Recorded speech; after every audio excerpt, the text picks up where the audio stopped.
Et l'idée d'eToro et ce qu'on a inventé, c'est qu'on a inventé donc, quelque chose de nouveau qui s'appelle le trading social.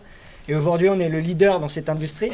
Donc le trading social, c'est un peu un mélange parce que sur la plateforme, on a à la fois des traders, donc ils vont venir trader, faire du day trading et ce genre de choses.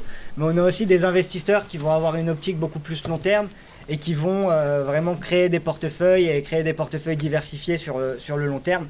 Et en fait, aujourd'hui, cette plateforme de trading social, donc qui est eToro, permet à tout le monde et offre à tout le monde en fait des moyens efficaces pour partager ou vendre leur expertise d'investissement et donc être en concurrence directe avec les gestionnaires de patrimoine traditionnels. Donc eToro, ça a commencé en 2007. Quand on a inventé eToro, au début, on n'était pas aussi développé que maintenant. Et quand on a commencé eToro, en fait, au début, en 2008, quand on a lancé notre première plateforme, on proposait la connexion avec MetaTrader, MT4. Et dessus, on avait rajouté une fonctionnalité de chat. Et donc, on s'est rendu compte au fur et à mesure que les gens appréciaient beaucoup cette fonctionnalité. Et beaucoup de gens utilisaient eToro pour cette fonctionnalité de chat. Donc on a évolué dans ce concept et en 2009, on a séparé les deux plateformes avec le lancement de WebTrader, qui était la plateforme pour pouvoir trader, et le lancement de l'Open Book, qui était les prémices du trading social. Et en fait, l'Open Book permettait de voir comment les gens tradaient et communiquer avec les différentes personnes. Donc on a développé en 2011, on a vraiment créé cette fonction de copy trading.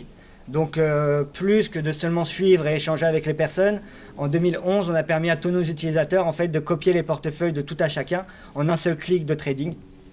Et on a après créé en 2012 un lancement de Social Index, qui sont les prémices des copies portfolio. On verra un peu plus tard qu'est-ce que c'est. Mais en fait, c'était un indice avec différents traders dans cet indice. Et ce qui nous a après poussé à encore développer eToro. Alors en 2014, on a retravaillé l'application mobile. Et aujourd'hui, eToro est une application tout en un. Si d'ailleurs vous la téléchargez, vous pouvez la voir sur mobile ou sur votre ordinateur ou vraiment surtout sur n'importe quel support. Et on continue à grossir parce qu'en 2016, on a annoncé des partenariats stratégiques avec notamment la Sberbank en Russie. Sberbank qui est une des premières banques en Russie et qui, avant la tombée du mur et pendant l'URSS, toutes les personnes qui travaillaient en Russie étaient obligées de déposer leur salaire à la Sberbank. Donc c'est quand même un gros leader du marché bancaire en Russie et dans ces pays-là. Et ensuite, on a aussi signé en 2016 un partenariat avec Ping An qui nous a permis de nous développer sur l'Asie et de gagner des parts de marché phénoménales en Asie. Et en 2017, on a connu une croissance extraordinaire grâce notamment au lancement de notre offre de crypto-monnaie. Donc on proposait le Bitcoin depuis 2014, mais en 2017, on a rajouté l'Ethereum, le Bitcoin Cash, on a rajouté 16 crypto-monnaies aujourd'hui sur eToro que vous pouvez trader, les plus importantes. Et on continue à se développer. Donc aujourd'hui, eToro, ça représente 11 millions d'utilisateurs enregistrés dans le monde, qui sont dans plus de 140 pays. Donc via la fonctionnalité de la plateforme sociale, vous allez pouvoir échanger avec tous ces traders qui sont dans n'importe quel pays. Il y a un outil de traduction en fait qui vous permet de traduire n'importe quel poste. Donc s'il y a un trader chinois, vous allez pouvoir le suivre comme un trader russe ou quoi que ce soit. Il y a plus de 450 millions de trades qui ont été ouverts sur la plateforme. On a levé au total 162 millions de dollars pour développer notre croissance. Et on est plus de 700 employés aujourd'hui dans le monde, avec des bureaux aux États-Unis, au Royaume-Uni, au Danemark, on a un bureau. On est aussi à Chypre parce qu'on est régulé avec la réglementation SAISEC.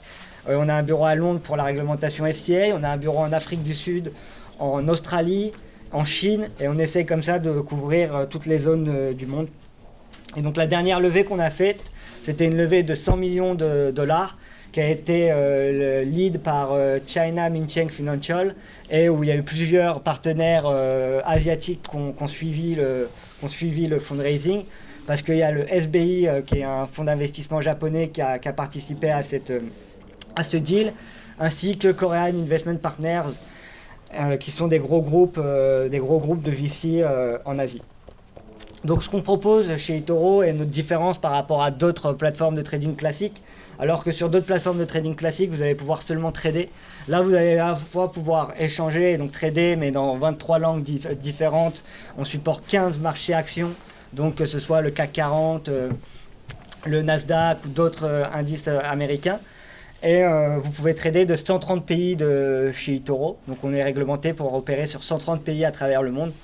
Et après, on propose aussi donc, le réseau social, vous allez voir un peu plus tard, sur lequel chaque personne peut échanger et proposer des idées. Et il y a plus de 2000 produits sur la plateforme eToro, sur lesquels vous allez recevoir des notifications personnalisées et des avis de nos départements.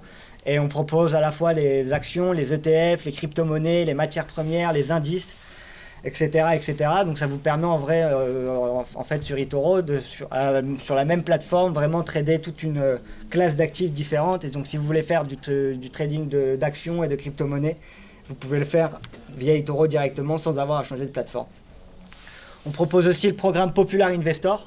Donc s'il y a des traders dans la salle et il y a des personnes qui pensent être très bons traders et donc veulent communiquer et échanger leur stratégie avec d'autres personnes, on a mis en place ce programme Popular Investor en fait, qui rémunère chaque personne qui vont échanger leur expertise de trading sur la plateforme.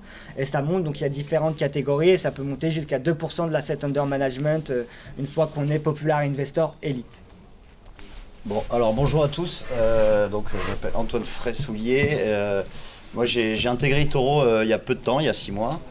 Avant j'étais en gestion d'actifs, donc en asset management pendant 4 ans dans une boîte qui s'appelait Future Asset Management, où j'étais gérant de portefeuille.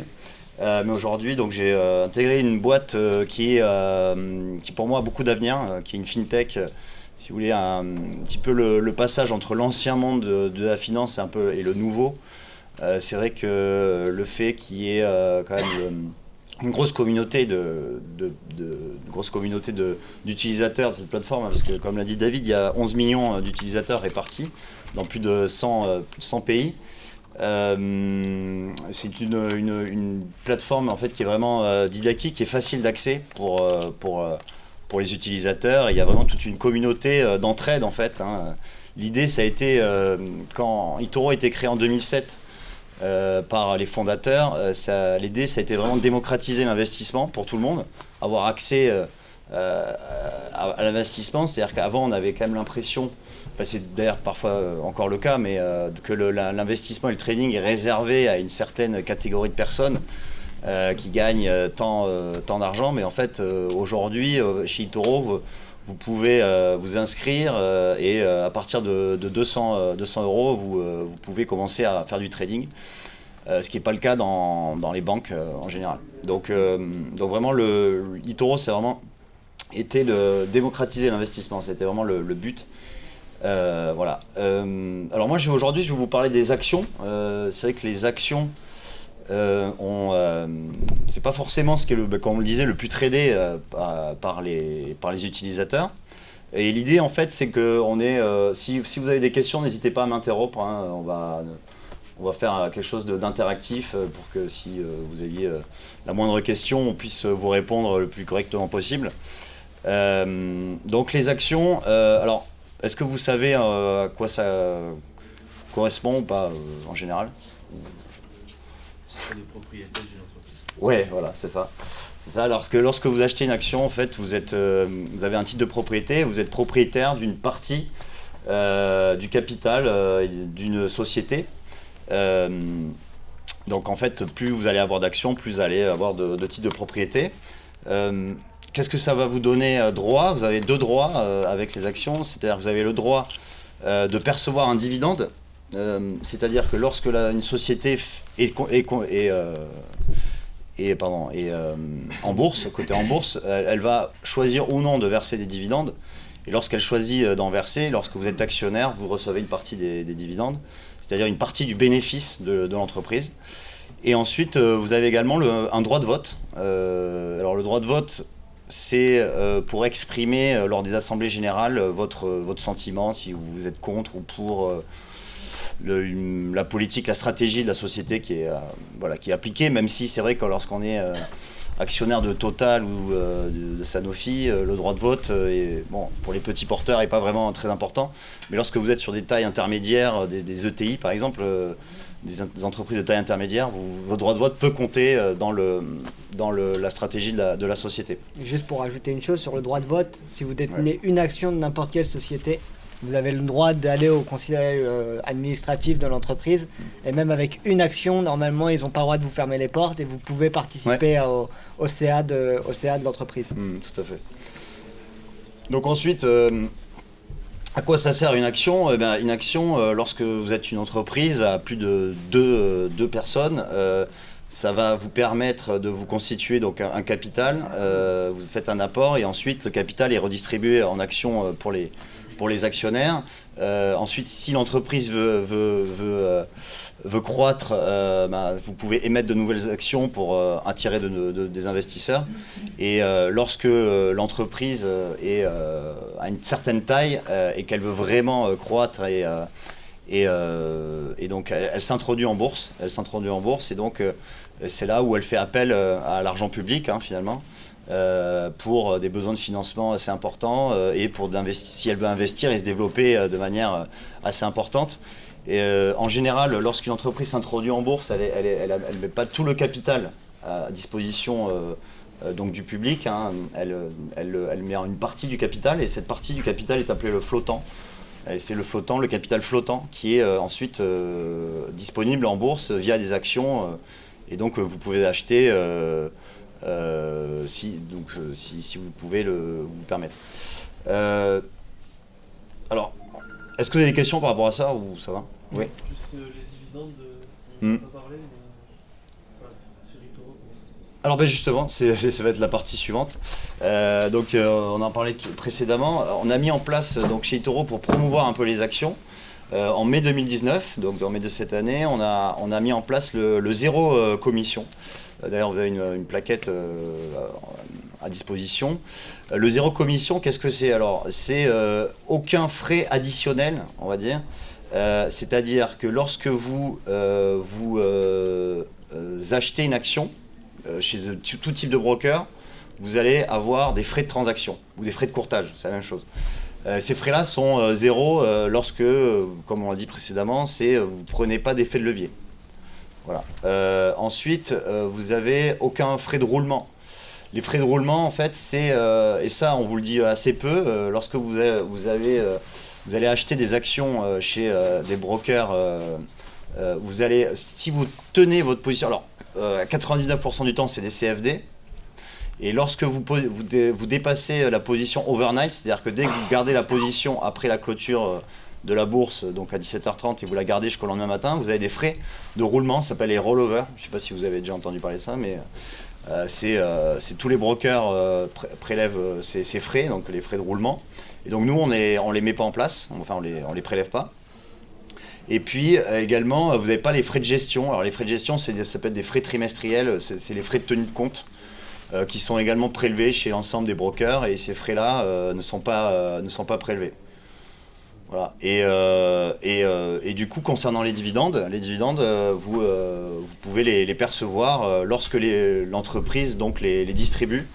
Et les entreprises qui sont donc cotées en bourse distribuent les dividendes une fois par an. C'est en général au mois de mai d'ailleurs. Il y en a des trimestriels. Il y en a des trimestriels, effectivement. Mais la majorité, ça reste quand même annuel. Mais effectivement, il y a certaines sociétés qui distribuent des dividendes trimestriellement. Et là, du coup, vous allez également percevoir ces dividendes, encore une fois, si vous investissez sans levier. Voilà. Une question. Ouais. C'est pas sur les actions, c'est sur les devises.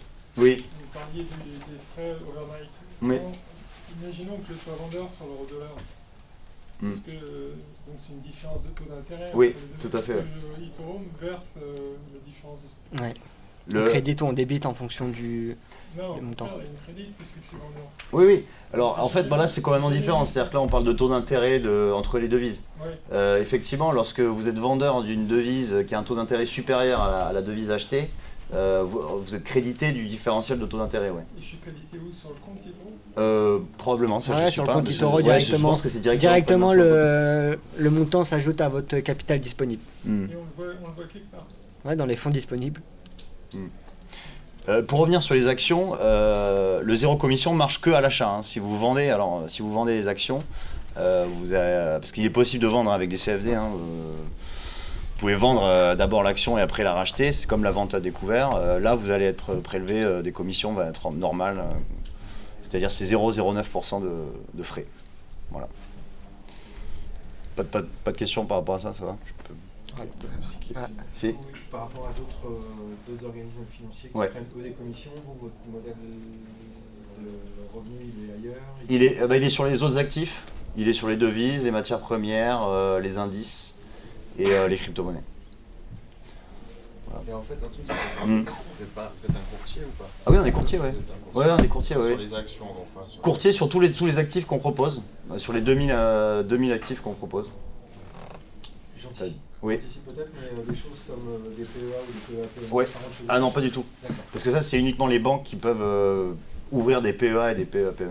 Étant donné que nous, on n'a pas le statut d'établissement bancaire, on est vraiment broker uniquement. On n'ouvre que des comptes titres en fait. Par défaut, c'est des comptes titres. Voilà. Ni assurance vie. Bon, pas de questions, je continue. Alors ensuite, comment alors ça, je vais aller sur la plateforme directement.